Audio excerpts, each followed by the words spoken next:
સ્વામિનારાયણ હરે, સ્વામિનારાયણ હરે. નારદ ભક્તિ સૂત્ર, પ્રથમ સૂત્ર. અથાતો ભક્તિમ વ્યાખ્યાસ્યામઃ. હવે આપણે ભક્તિની વ્યાખ્યા કરીશું. અથ શબ્દના અનેક અર્થો થાય છે. મંગલ અર્થમાં પણ છે, પરંતુ તે ગ્રહણ નહીં કરીને પ્રારંભ અર્થ અહીં લેવામાં આવ્યો છે. અથ શબ્દનો અર્થ અનંતર એવો થાય છે, જેનો સીધો અર્થ અમુક કાર્ય અથવા અમુક યોગ્યતા પૂર્ણ કર્યા પછી આ કાર્યની શરૂઆત કરવી જોઈએ, જેને શાસ્ત્રમાં પૂર્વ નિયત વૃત્તિ કહેવામાં આવે છે. એવો અર્થ અહીં લેવામાં આવ્યો નથી, કારણ કે ભક્તિ કરવામાં એવી કોઈ પૂર્વ શરત માનવામાં આવેલી નથી. સૌ કોઈનો ભક્તિ કરવાનો અધિકાર છે. બ્રાહ્મણ હોય તે જ ભક્તિ કરી શકે, અથવા ત્યાગી હોય તે જ ભક્તિ કરી શકે, અથવા ભક્તિ તો બાઈઓને જ કરવાની હોય એવો કોઈ નિર્દેશ નથી. શાંડિલ્ય ઋષિ આ વિષયમાં બતાવે છે કે આનિંદ્યયોન્યધિક્રિયતે પારંપર્યાત સામાન્યવત. જેમ દયા, ક્ષમા, ઉદારતા વગેરે સામાન્ય ધર્મોના તમામ અધિકારી છે, તે જ રીતે ભગવાનની ભક્તિમાં નીચમાં નીચ યોનિ, ચાંડાળથી માંડીને ઉચ્ચમાં ઉચ્ચ યોનિ સુધી સર્વને ભક્તિ કરવાનો અધિકાર છે. હીન જાતિ હોય, પાપી હોય કે પશુ પક્ષી હોય, તે પણ ભક્તિ કરી શકે છે, જેનું વર્ણન શાસ્ત્રમાં આવે છે.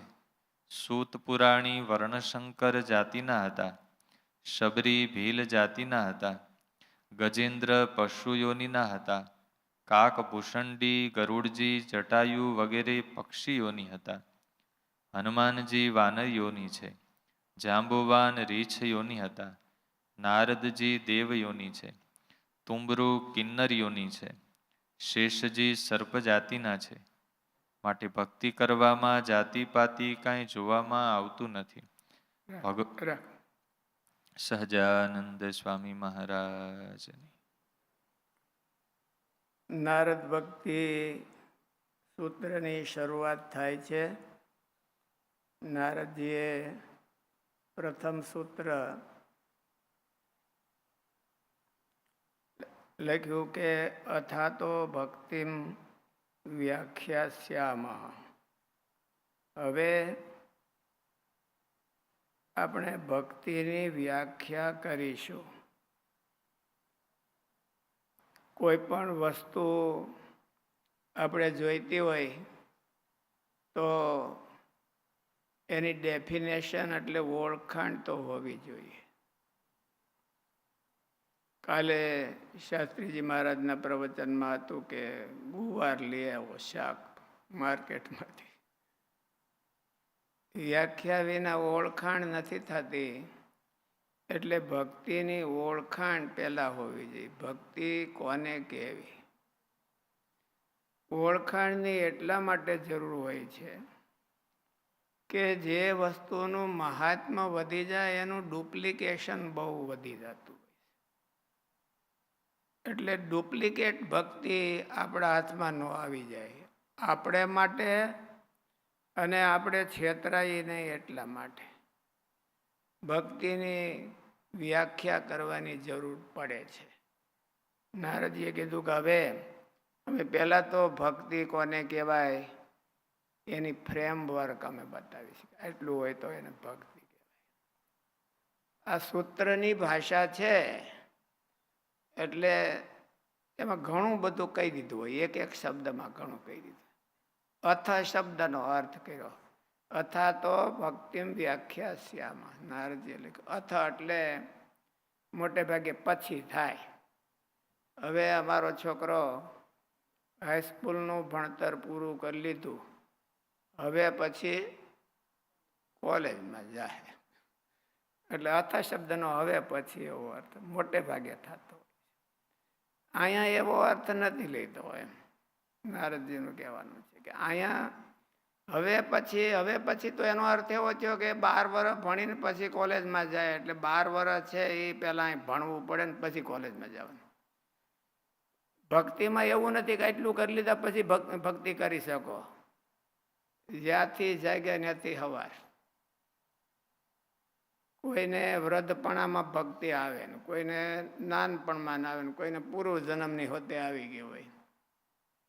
એવું કાંઈ નથી કે આને બંધન રૂપ હોય. એટલે ભક્તિની કોઈ પૂર્વ શરત નથી હોતી. અથવા અહીંયા નારદજીએ લખ્યું છે એ તો મંગળાચરણ માટે લખ્યું છે. હવે મંગળાચરણ નથી ભાઈ અહીંયા એનાઉન્સ કરનારા બોલતા કે હવે સ્વામી કથા કરશે. મંગળાચરણના રૂપમાં અત શબ્દ વપરાણો છે. એટલે અને અથા તો ભક્તિ વ્યાખ્યા શ્યામ, એટલે અથ બે શબ્દો છે. એટલે આના પછી આમાં બહુ સરસ દ્રષ્ટાંત દીધા કે ભક્તિ છે એ કોઈ અપેક્ષા રાખતી નથી કે બ્રાહ્મણ હોય કરી શકે, સાધુ નવરા હોય તો કરી શકે. તમે આપણે બધા ગ્રહસ્થ તમે એવું વાતું કરો એ સાધુનું કામ છે, એ નવરા છે, આપણે ક્યાં નવરાય છે. અથવા તો બહુ થાય તો તમે કોકને પૂછીને કે પૂજા પાઠ કરો છો તો કે અમારે ઘેરે બધું કરી લે. ભાઈઓ માણસો બધું કરી લેતા હોય એટલે અમારે ઘેરે બધું એ કરી લે, અમે બહુ એવું કરતા નથી કાંઈ. એટલે એની યોગ્યતા એવું નથી કે બ્રાહ્મણ હોય જ કરી શકે કે સાધુ કરી શકે કે સ્ત્રીઓને જ કરવાની હોય એવું નહીં. સબ ભૂમિ ગોપાલ કી એવું કીધું, કોઈ પણ ભક્તિ કરી શકે. આમાં દ્રષ્ટાંત દીધા કે સૂત પુરાણી હતા એ વર્ણશંકર જાતિના હતા. ભાગવતમાં સૂત પુરાણી ને શૌનક ઋષિનો સંવાદ આવે છે અને એ પરમ ભક્ત હતા. એ વર્ણશંકર જાતિના હતા. શબરી તો ભીલ જાતિના હતા અને વળી સ્ત્રી હતા. ગજેન્દ્ર પશુ યોનિમાં હતા. હાથી એ ભક્તિ કરી શકે છે.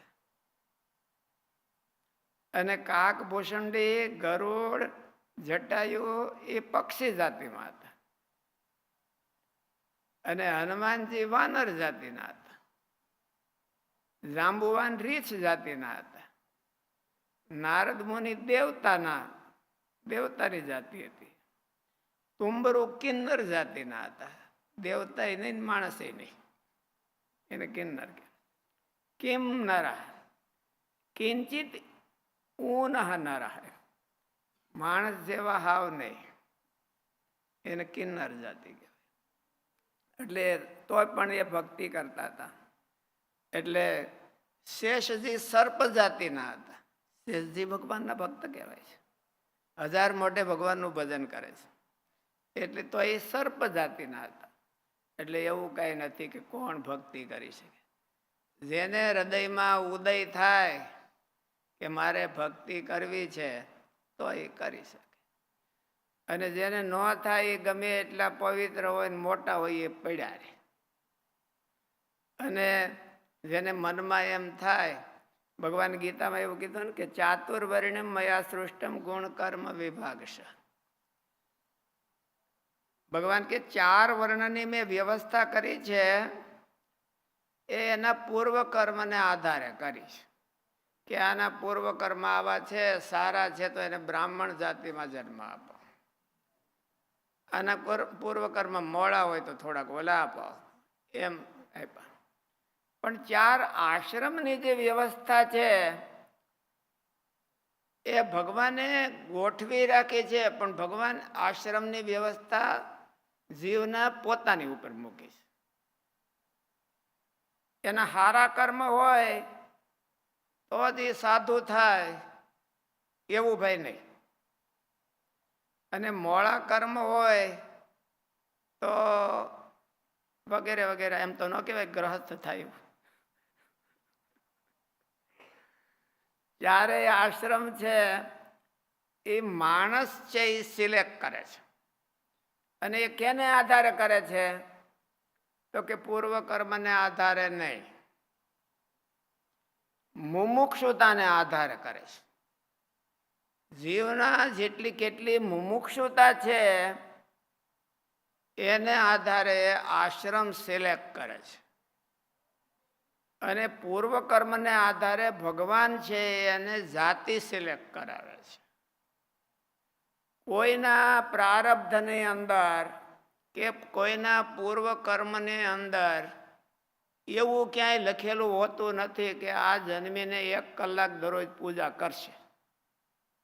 અહીંયા ભાઈ શાંતિ સાબીની કથા પકડાવે છે ને કે તમારે બધાને 20 મિનિટ કથા સાંભળવાની, એ પૂર્વ કર્મમાં નથી લખ્યું કોઈને. આના જન્મમાં નક્કી થાય છે. અને આ તો ગુણાતીતાનંદ સ્વામી કીધું કે લોઠાએ ભગવાન ભજાવીએ છીએ, 20 મિનિટની કથા સાંભળવી તો લોઠાએ સાંભળાવીએ છીએ. કોકને ભૂખ લાગે તો એ સાંભળે, પણ તમને બધાને ભૂખ જ છે પણ ખબર નથી. છોકરાને શું ખાવું એ ખબર ન પડે, એની માં કે તારે આ ખાવાનું તો એ ખાઈ લે. એટલે આપણને બહુ સિલેક્શનની નવરાઈ નથી, એટલે સંતો સિલેક્શન કરીને દે તમારે સવારમાં બ્રેકફાસ્ટની હાર્યા કરી લેવાનું. કોઈના કર્મમાં એવું નથી લખ્યું. પૂર્વ કર્મમાં ગમે એટલો પુણ્યશાળી હોય તો પણ નહીં, તો પુણ્યશાળી હોય બધા દેવતાઓ બધા પુણ્યશાળી કહેવાય છે. આખા દેવતાના લોકમાંથી એક નારદ જ ભગત નીકળ્યા, બીજા કોઈ નો નીકળ્યા. જો પુણ્ય કર્મ ગમે એટલા હોય તો એ ભગવાનની ભક્તિ થઈ જાય એવો અર્થ નથી. મુમુક્ષુતા હોવી જોઈએ, માલિપા ઉચ્ચાટ હોવો જોઈએ કે મારે મારા જીવને જન્મ મરણમાં જવા દેવો નથી, મારે મારા જીવને ભગવાનની સેવામાં પહોંચાડવો છે. એવો કોઈને માલિપાથી જીવમાંથી ઉચ્ચાટ થાય તો એને માટે ભક્તિ. નારદજી કીધું કે એને માટે ભક્તિ. કોઈ બીજો અધિકાર એવો નથી કે આટલું કરે કે આટલું ન કરે. એવું એમાં શંકા કરવામાં આવી કે ભક્તિમાં કોઈ પૂર્વ શરત એટલે કારણ નથી કે આવું હોય તો પછી જ ભક્તિ થાય, 12 ધોરણ પાસ કર્યા પછી જ કોલેજમાં જવાય. આમાં એવું નહીં, જન્મીને સીધો કોલેજમાં જાય. સુખદેવજી જન્મતાને અરે ઓરનો પછેડો ખંભે નાખીને ભાગ્યા અને મોટામાં મોટા ભક્ત થયા. એના જેવા કોઈ ભક્ત નહીં. એટલે આટલું કરી લીધા પછી જ ભક્તિ કરાય. સારા કર્મ હોય, કોકના પુણ્ય કર્મ ઝાઝા હોય તો એને ભક્તિ આવે. ઘણી વખત કહે ને કે ફલાણાવાળા ભગત બહુ કે પુણ્યશાળી કહેવાય એટલે એને થાય અમે નથી કરી શકતા, એટલે અમારે એટલા પુણ્ય નથી. પુણ્યવાળા ભગત નથી કરતા, ભક્તિ નથી કરતા. નકરા પુણ્યવાળા. પુણ્ય હોય તો સારું, એમાં ના નથી. પુણ્ય અરે વેર નથી ભક્તિને કોઈ, પણ એવી શરત નથી કે પૂર્વના પુણ્ય હોય તો કોકને મનમાં એમ થાય કે હાલો પૂર્વના પુણ્ય હોય એ બહુ કાંઈ કામયાબ ન હોય, પણ આ જન્મમાં તો સારા કર્મ કરેલા હોવા જોઈએ ને. આ જન્મમાં જઈને સારા કર્મ કર્યા હોય એ જ ભક્તિ કરીએ કે તો કે એવી શરત કાંઈ નથી. જોબન પગી છે એને ક્યાં આખી જિંદગી સારા કર્મ કર્યા હતા, એને તો કાપકૂટ જ કરી હતી. તો જોબન પગી પુણ્ય શ્લોક કહેવાય. કેવા ભગત થયા, કેવા એના ઘોર કર્મ અને કેવા ભગત થયા. જોબન પગે ને ઘેરે મહારાજ એક વખત પધાર્યા તો મહારાજ બધાએ પધરામણી કરી છે, મહારાજની પૂજા ને એવું થતું હોય છે. તો જોબન પગીએ મહારાજની મોજડી હંગરી દીધી. એક મોજડી હંગરી દીધી એમ. એટલે પછી મહારાજ નીકળ્યા, પૂજા થઈને નીકળ્યા તો સેવકો બધા મોજડી મહારાજની ગોતવા માંડ્યા. એટલે મહારાજ તો સીધા થડને જ પકડે કે જોબન પગે તમે પગી કહેવાનું, પગીને ઘેરે ચોરી હોય, મોદડી ગોતો.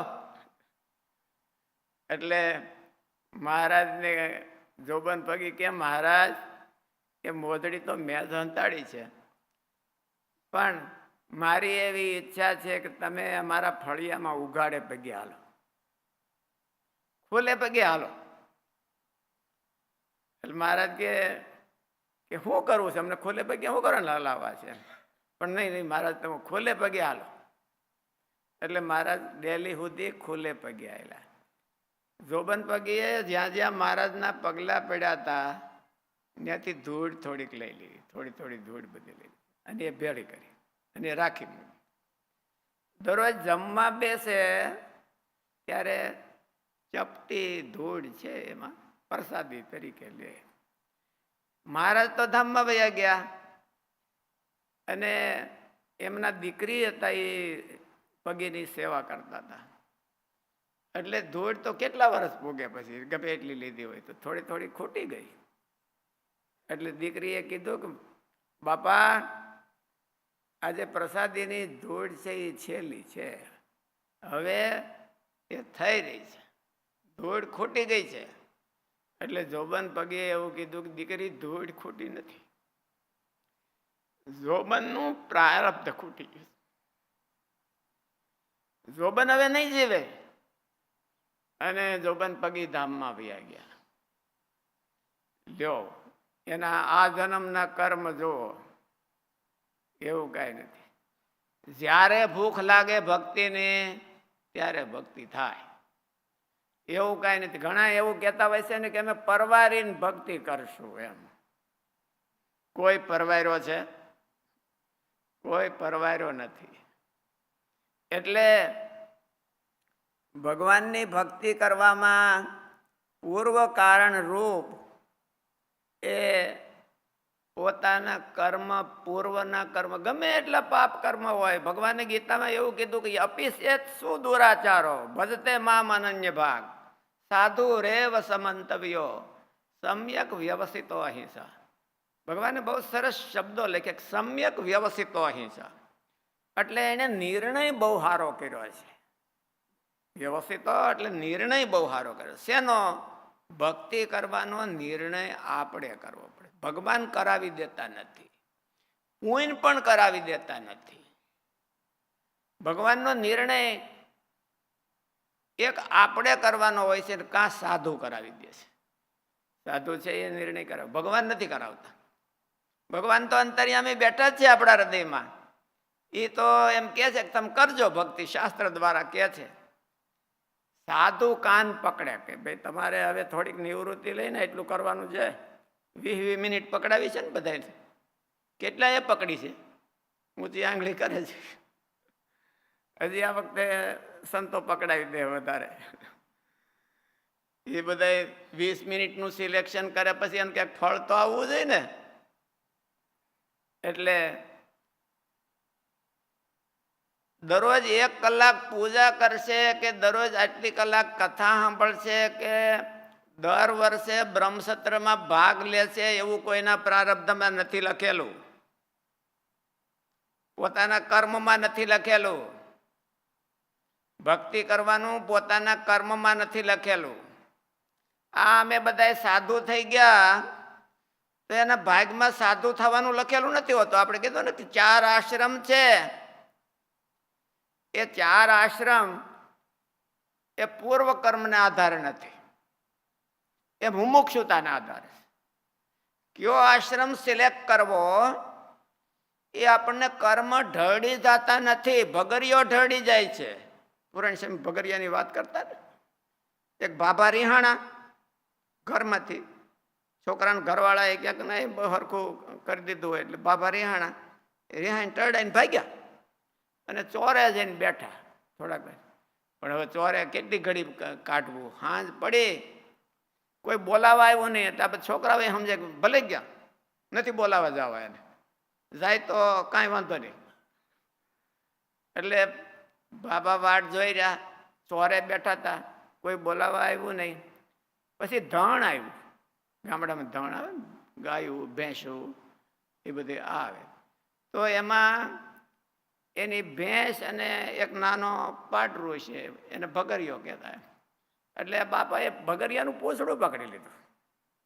એટલે કે હું મારી જાણે નથી આવ્યો, મને ભગરિયો ઢળી આવ્યો છે.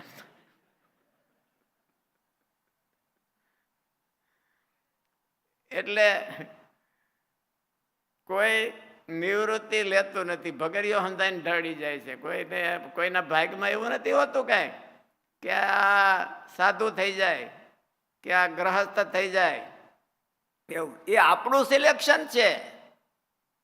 અને એ માલિપા ભગવાનની ભક્ત. કાલે આપણે નહોતું કીધું કે આપણે સ્વામિનારાયણની જોબ કરવાની છે. આપણે કોની જોબ કરવાની છે? સ્વામિનારાયણની. આ બોલી તમારે ચાલુ રાખજો, હોય પછી મૂકી દેતા નહીં. અને કોઈ ન હોય તો ઘરવાળા એમ કે ઘેરે જોબ કરતા હોય તો એ ચાલુ રાખવાની, પણ સ્વામિનારાયણની જોબ હારોહાર કરવાની છે આપણે. એટલે સ્વામિનારાયણની જોબ કરવી પ્રારબ્ધમાં નથી ભાઈ, કોઈના પ્રારબ્ધમાં નથી લખી કે આપણે સ્વામિનારાયણની જોબ આ એટલી કરશે. સ્વામિનારાયણની જોબ તો આપણે સિલેક્શન કરવાની છે. એ મુમુક્ષુતાથી થાય છે, સગવડતાથી નથી થતી. ઘણા નવરા ધૂપ બેઠા હોય છે. હું ઘણી વખત વાત કરું છું કે અમે હૈદરાબાદ હતા ને ત્યારે મનમાં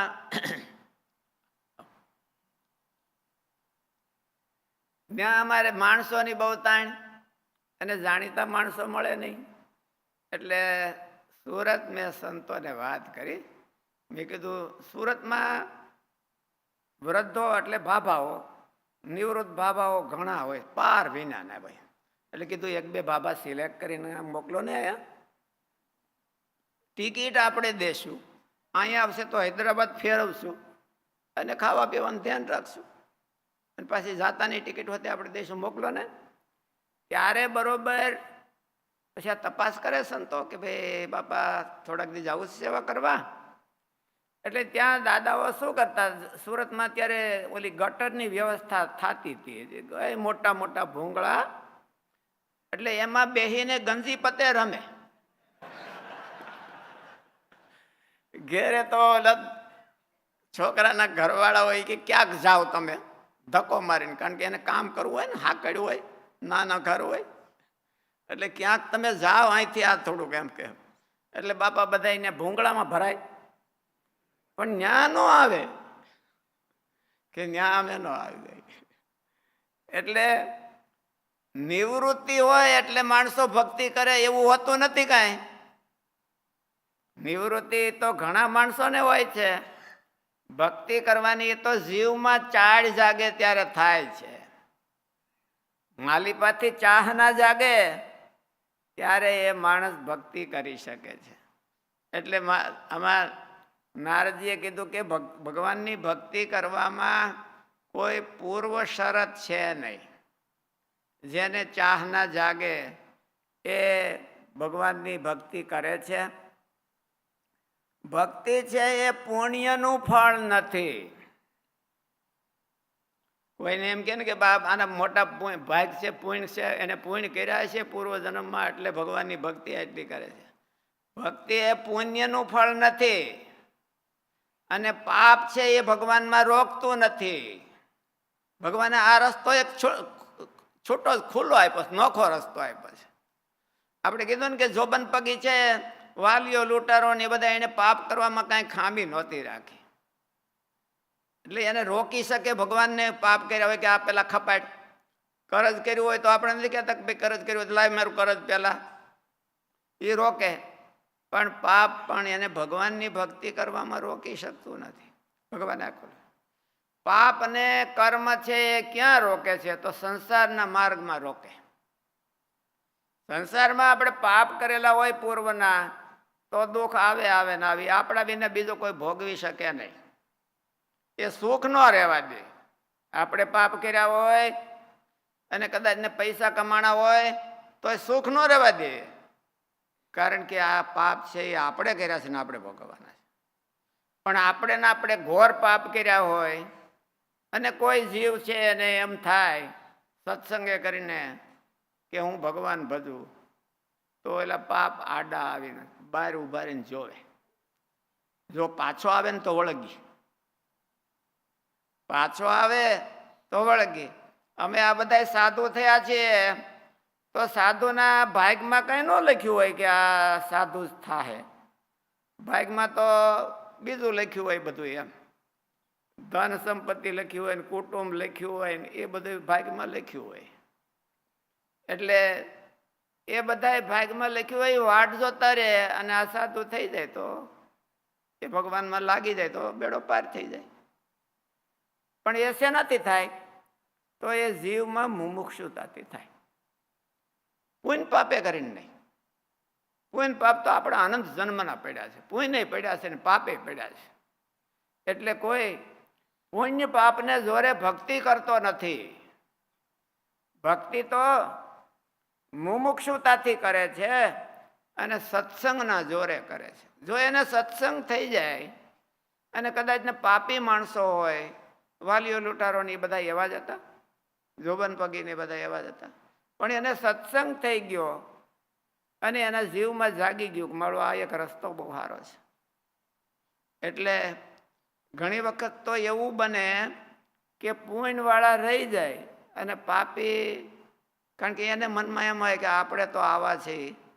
મહારાજે વચનામૃતમાં લખ્યું ને, વરતાલના 14મા વચનામૃતમાં વાઘમોડિયા રામચંદ્રએ મહારાજને પ્રશ્ન પૂછ્યો છે કે મહારાજ કેટલાક તો કુપાત્ર, જેમાં કુપાત્ર લખ્યું છે, પાપી નથી લખ્યું, પાપી શબ્દ ઉપયોગ કરવો એ ઠીક નહીં.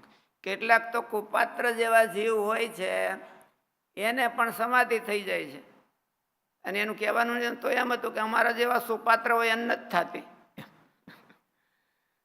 એ બહુ ભગવાનના ભગત હતા, સુપાત્ર હતા, તો પણ નથી થતી. એનું કારણ શું? તો મહારાજે બહુ સરસ બતાવ્યું કે ઓલું જેને સમાધિ, એક કોઈ બહુ નાનો માણસ છે ને એને સમાધિ થઈ ગઈ હતી, મહારાજને જોઈ અને સમાધિ થઈ ગઈ હતી. એને જોઈને રામચંદ્રજીએ પ્રશ્ન પૂછ્યો હતો મહારાજને. પણ એ કુપાત્ર જીવ હતો, એને મનમાં એમ થઈ ગયું કે ઓહો, ક્યાં હું કુપાત્ર ને ક્યાં ભગવાન. એને મનમાં પોતાનું ઓછું આવે. ઓલાને જે બહુ પુણ્યશાળી હોય એને તો એમ થાય કે આપણે તો બહુ ઊંચા ક્વોલિટીના છીએ. એટલે એને મહારાજમાં એટલું બધો જીવ ચોંટતો નથી. એટલે ભગવાનના માર્ગમાં તો કાંઈ એવો મેળ નથી. મહારાજે આ નારદજીએ ભક્તિ સૂત્ર લખ્યા, એમાં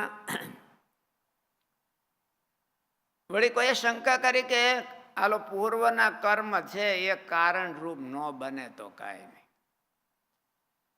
આ જન્મના પણ પૂર્વના કર્મ, આ જન્મમાં પણ કઈ આપણે સારા કર્મ કર્યા હોય એ કારણ ન બને તો કાંઈ નહીં. પણ ભક્તિ કરનારા હોય એમાં સદગુણ તો હોવા જોઈએ ને કાંઈક.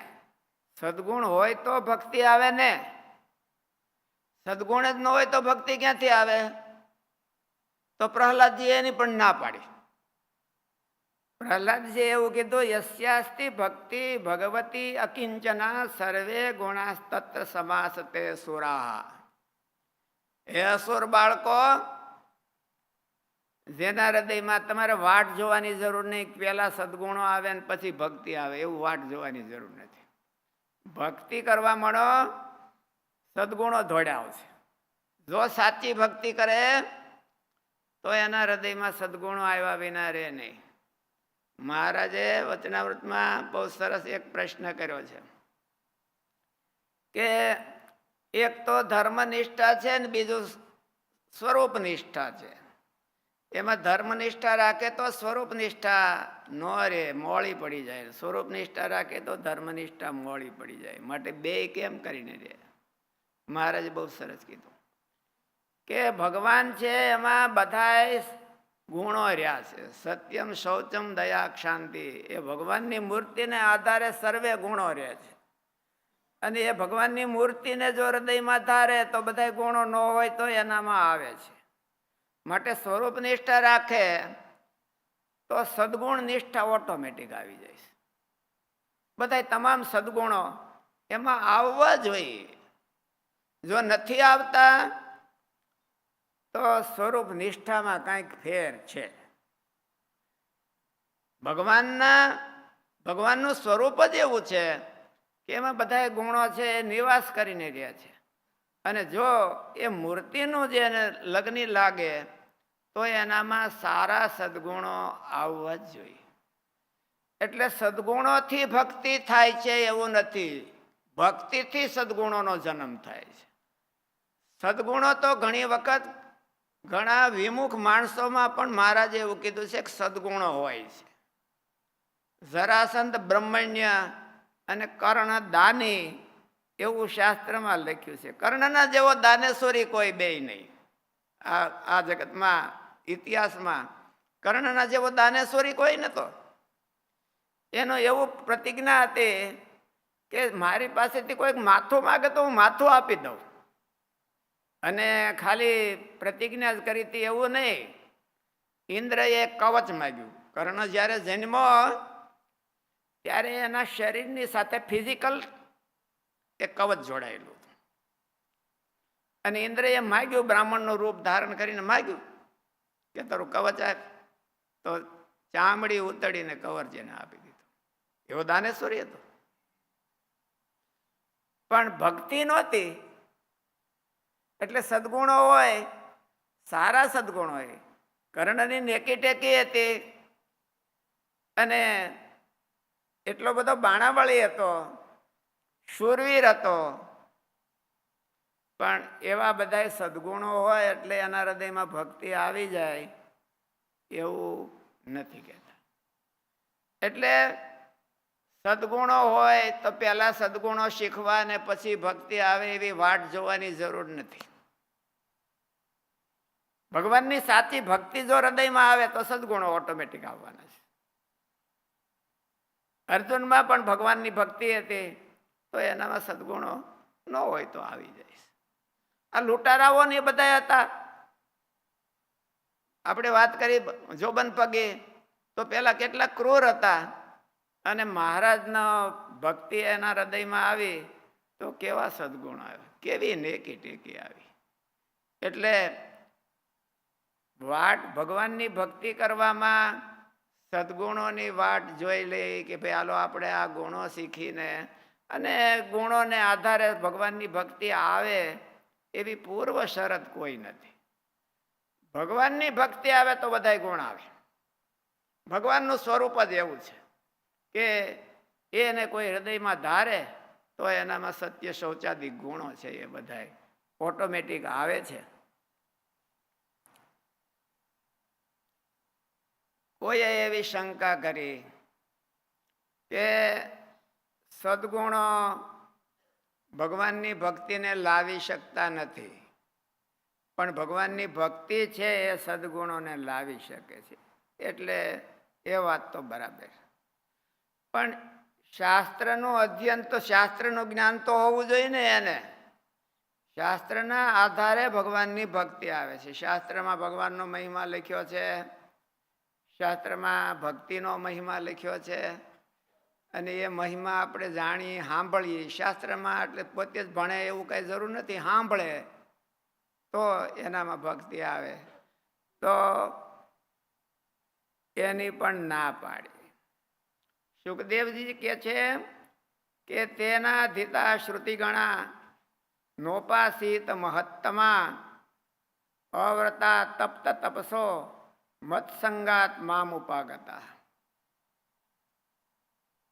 શ્રી કૃષ્ણ ભગવાનને પ્રશ્ન કર્યો કે ગોપીઓમાં આવી ભક્તિ ક્યાંથી આવી? એને કોઈ તપ તો તપ્યા નથી, વ્રત કર્યા નથી, શાસ્ત્રના અધ્યયન તો વાત ક્યાં કરવાની. શાસ્ત્રનું અધ્યયન એને કર્યું નથી તો પણ એનામાં એવી ભક્તિ આવી. એટલે શાસ્ત્રને જાણનારા હોય એ જ ભક્તિ કરે એવો અર્થ નથી. ભગવાનમાં શ્રદ્ધા જોઈએ અને ભગવાનમાં ભાવના જોઈએ.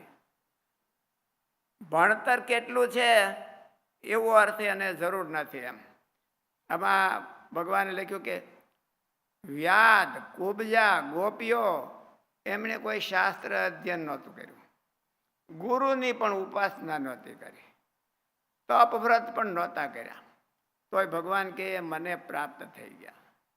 એટલે ભગવાનની ભક્તિ છે. નારદજી કહે છે કે અમે આ ભગવાનની ભક્તિની વ્યાખ્યા કરીએ છીએ. એમાં આ બધાએ કોઈને મનમાં એમ થતું હોય કે આપણે હજી ભગવાનની ભક્તિ કરવામાં યોગ્ય નથી, મોડી કરશું કે આ કરશું, નિવૃત્તિ આવે ત્યારે કરશું, એ બધાય મનના માનેલા બધાય ઓઠા છે. એટલે આપણે એને એમ કહેવાય દેશી ભાષામાં કે દાન જ નથી, દાન જ ખોટા છે. દાન જ જો હોય તો એને ભક્તિ કરવામાં બીજું કોઈ આ બેરિયર એ નડતા નથી. એટલે ભગવાનની ભક્તિ છે એ ખરેખર અલૌકિક છે. અને એ જો એકલી જ જો જીવનમાં આવી જાય, એક ભક્તિ આવે તો પણ બધી પૂરું થાય. મહારાજે કીધું કે એવી મહાત્મ્ય સહિત એક ભક્તિ હોય તો સર્વે સાધનને સંપૂર્ણ કરે. એ ભક્તિ જો ધીરી હોય તો બીજા સાધનની જરૂર પડશે, એના સપોર્ટની જરૂર પડે. પણ જો ખરેખરની ભક્તિ આવી, મહારાજે પૃથુ રાજાનું દ્રષ્ટાંત દીધું છે કે પૃથુ રાજાને એવી ભક્તિ હતી, ગોપીઓને એવી ભક્તિ હતી. પૃથુ રાજાએ ભગવાનની કથા સાંભળવા સારું 10,000 કાન માગ્યા. આપણે ભગવાનની પાસે જો ભગવાન આપણે પ્રસન્ન થયા હોય તો આપણે શું માગી લઈએ? $1 બિલિયન માગી લઈએ. એટલે 1,000 લાખ થાય ને, કેટલું બિલિયન? 1,000 મિલિયન થાય ને. એટલે 1,000 મિલિયન થાય એટલે 10,000 લાખ થાય. પૃથ્વીરાજાએ 10,000 કાન માગ્યા, આપણે 10,000 લાખ ડોલર માગી લઈએ. સીધે સીધું મફત મળતો હોય તો શું કારણ ન માગી? એટલે મહારાજ કે પૃથુ રાજાને એવી અલૌકિક ભક્તિ હતી. એક પ્રશ્ન એવો હતો સ્વામી, તો ભક્તિ કરવા માટે શાસ્ત્ર જ્ઞાનની પણ બહુ અપેક્ષા નથી, બીજા સદગુણોની અપેક્ષા નથી, તો અસાધારણ સાધન ભક્તિ માટે એ મુમુક્ષુતા ગણવી કે સંગ ગણવો? આગળ આવશે અસાધારણ સાધનો. અત્યારે તો હજી વ્યાખ્યા છે ભક્તિના સાધનો. નારદજી કહેશે કે આ બધા ભક્તિ ઉત્પન્ન કરવાના સાધનો છે. એ આગળ આવે છે. અત્યારે તો ખાલી માણસના મનમાં આ બધું ઓલું ઉદ્ભવતું હોય કે અમે આમ કરવાનું, આટલું કર્યા પછી અમે કરીએ.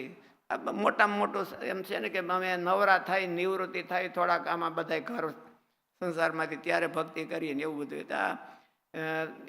એ બધા એ લોકોનું બાનું છે. પણ આ બીજા બધાના આખા જગતના બાના હતા ને બધા નારદજી એમાં ભર દીધા. એમ કે આવા બાના કાઢતા હોય છે. એ બાના નથી, એ તો દાનત ખોટી છે. દાનતના ખોરા ટોપરા જેવી દાનત છે. એટલે ભક્તિ કરી નથી શકતા. દાનત સાચી થાય તો બરાબર ભક્તિ કરી શકે, એવો અર્થ છે.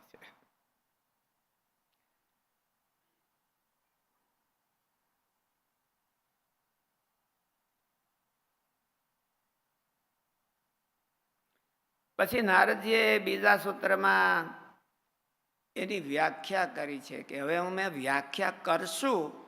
પહેલા સૂત્રમાં અથાતો ભક્તિ વ્યાખ્યાસ્યામઃ. હવે બીજા સૂત્રમાં ભગવાનની ભક્તિની વ્યાખ્યા કરી છે. એ વ્યાખ્યા કરી છે કે સાતો અસ્મિન પરમ પ્રેમ સ્વરૂપ. એ ભક્તિ છે એ ભગવાનમાં પરમ પ્રેમ રૂપ છે. પ્રેમ છે એ ભાવના છે. પ્રેમ છે એ ભાવના છે, એ ક્રિયા નથી. ભક્તિ છે, શાંડિલ્ય ઋષિએ એવું કીધું કે નતુ ક્રિયા, ક્રિયાને ભક્તિ કહેવામાં આવતી નથી. શા માટે? તો આપણે આ મંદિરમાં આપણે બધા ભગવાનની ભક્તિ કરતા હોઈએ છીએ, મહારાજની સેવા કરતા હોઈએ છીએ.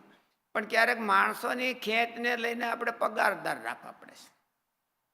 બ્રાહ્મણ પગારદાર રાખી એની સેવા કરતા હોય અને એને પગાર દેતા હોય. તો એ ક્રિયા તો બધી કરતા હોય છે, ભક્તિની જ ક્રિયાઓ કરતા હોય. થાળ ધરાવે, શણગાર ધરાવે. પણ એ ક્રિયા કરે છે એ ભક્તિથી કરતા નથી, પૈસા માટે કરે છે.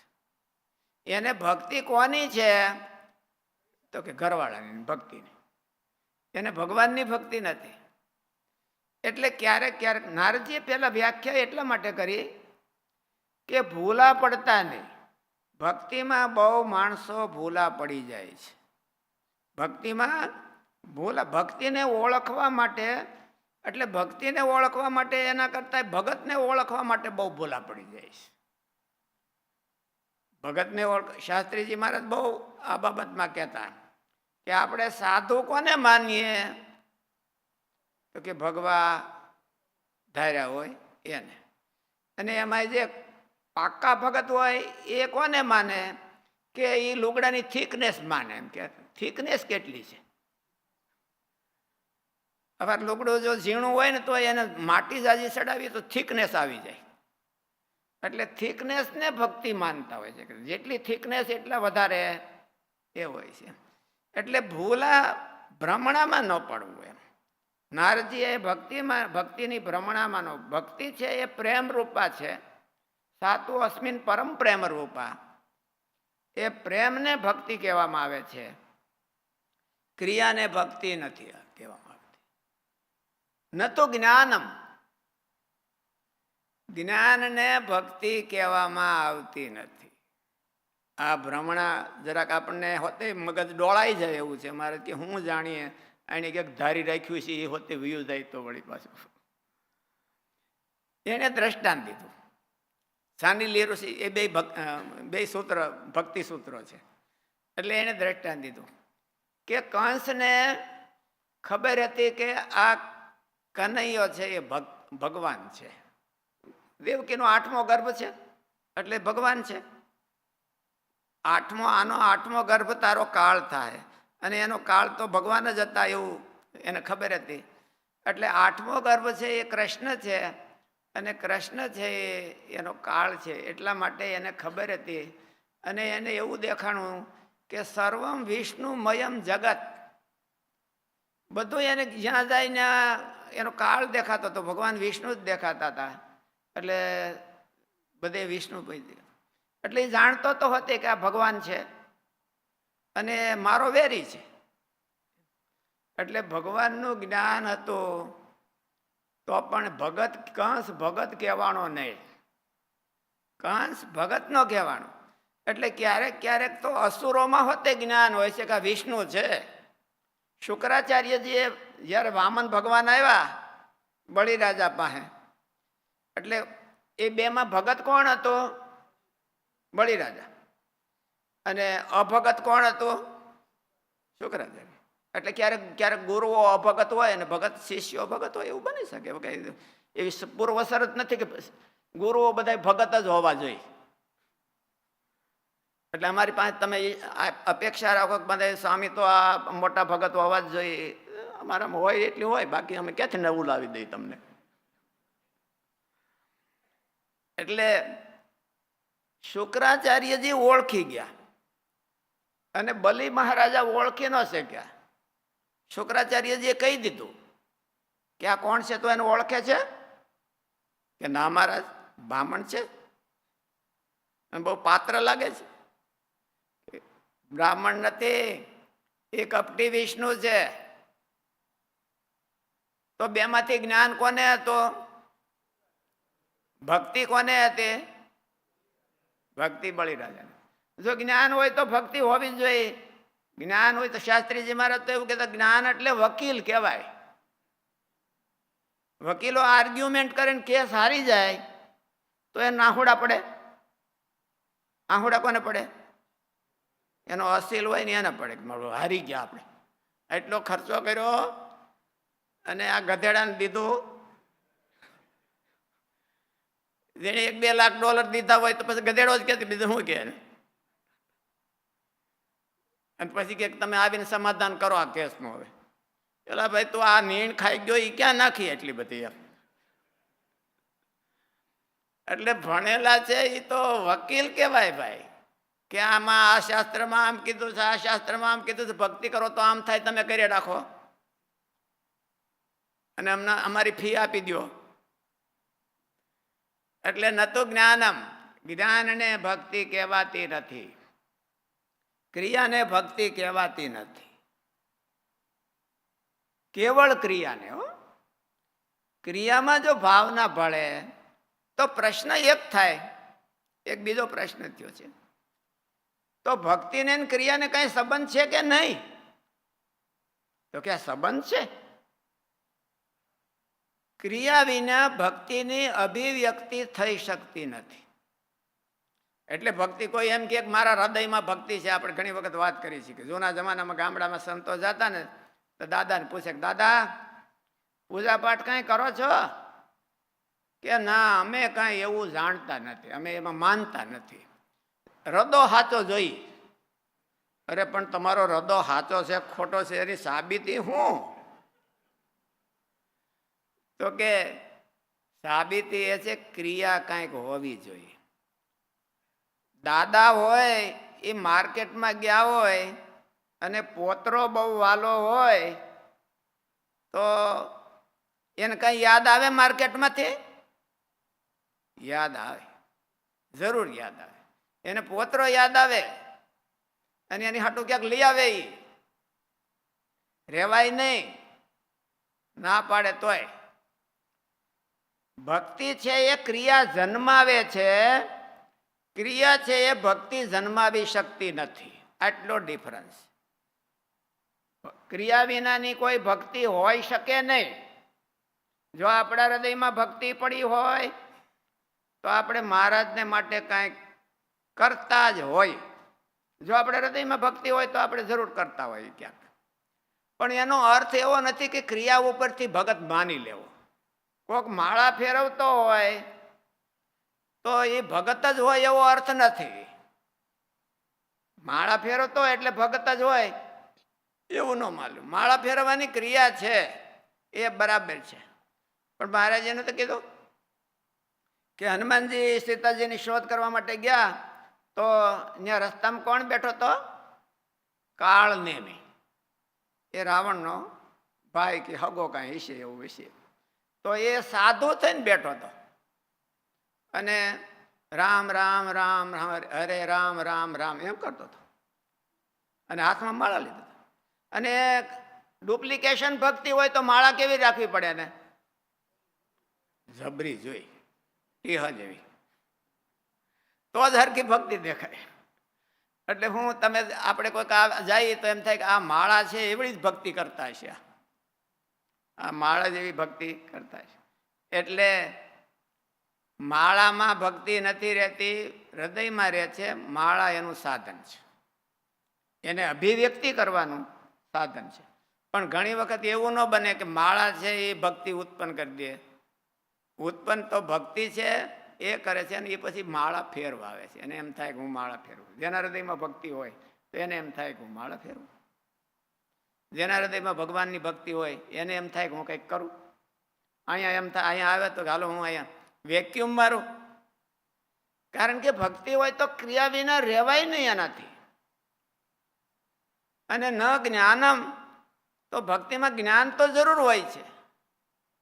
પણ નારદજીનું કહેવાનું એમ છે, શાંડિલ્ય ઋષિનું કહેવાનું એમ છે કે જ્ઞાન હોય એટલે ભક્તિ ઉત્પન્ન કરી દે એવો અર્થ નથી.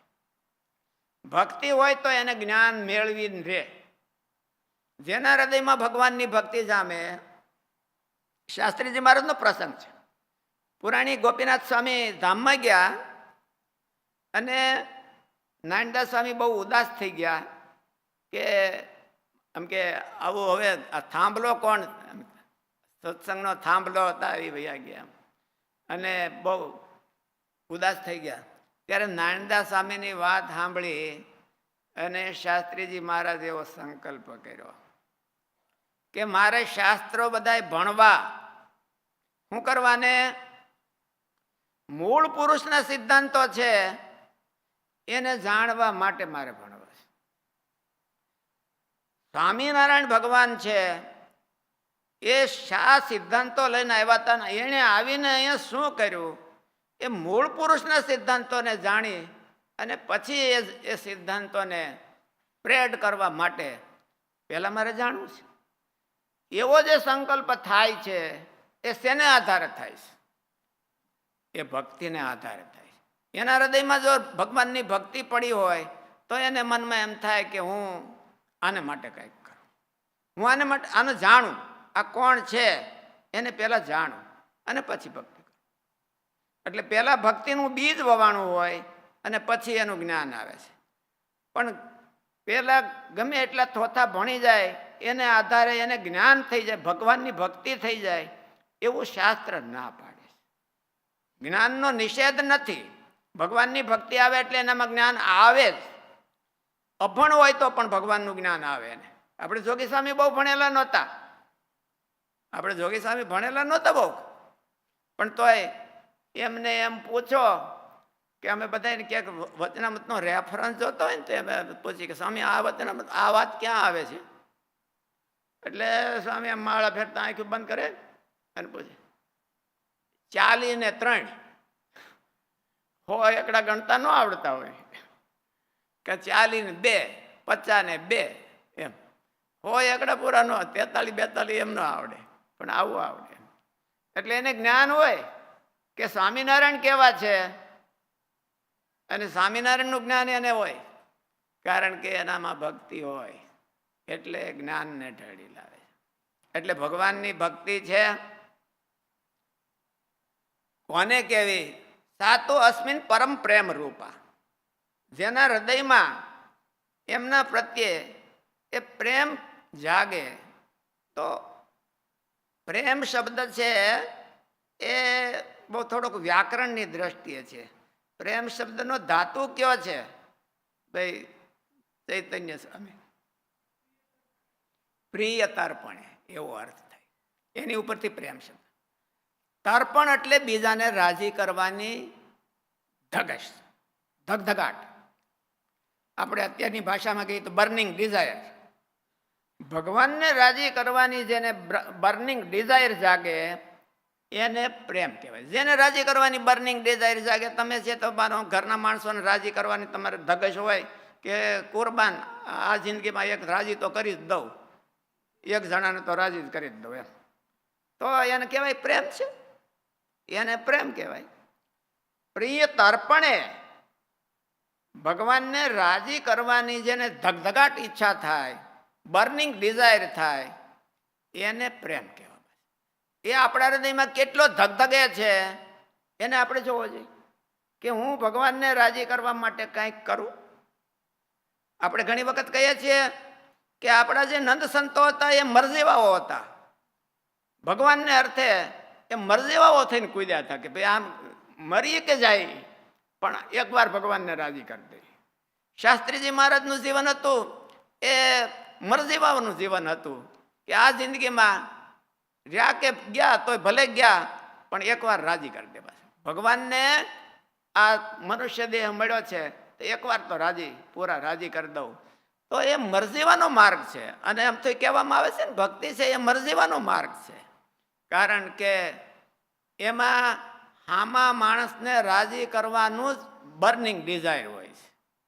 હામા માણસને રાજી કેમ કરવા? તો અહીં તો ભગવાનની ભક્તિ છે, તો ભગવાનને રાજી કેમ કરવા એને પ્રેમ કહેવામાં આવે છે. અને એ પ્રેમ છે એ પરમ પ્રેમ છે. નારદજી એવું લખ્યું કે સાતું અસ્મિન પરમ પ્રેમ રૂપા. ભગવાનની ભક્તિ છે એ પ્રેમ સ્વરૂપા છે, ક્રિયા સ્વરૂપા નથી. ક્રિયા તો એનામાંથી જન્મે છે, જરૂર જન્મે છે. ક્રિયા વિનાની ભક્તિ હોય નહીં. પણ ક્રિયાને ઓળખાણ માની લ્યો. હું અહીંયા તમે બેઠો છું અને તમને બહુ સારું પીરસું છું, તમે મને શું માની લ્યો? સ્વામી ભગત બહુ સારા અને બહુ જ્ઞાની, બહુ ઓયલા માની લ્યો. પણ એવું હોય નહીં. મારે તો મારું ખિસ્સું ભરવા પૂરતું ઓલું હોય, પ્રયોજન હોય. પછી તમે જે કરો એની હારે મારે સંબંધ નથી. એટલે ભગવાનની ભક્તિને એ તો હૃદયમાં રહેલી છે, અને હૃદયમાંથી બહાર નીકળે ત્યારે એ ક્રિયાનું સ્વરૂપ પકડે, ક્યારેક જ્ઞાનનું સ્વરૂપ પણ પકડે, ક્યારેક ક્રિયાનું સ્વરૂપ પણ પકડે. ક્રિયા અથવા જ્ઞાન સિવાય ભક્તિની અભિવ્યક્તિ શક્ય નથી.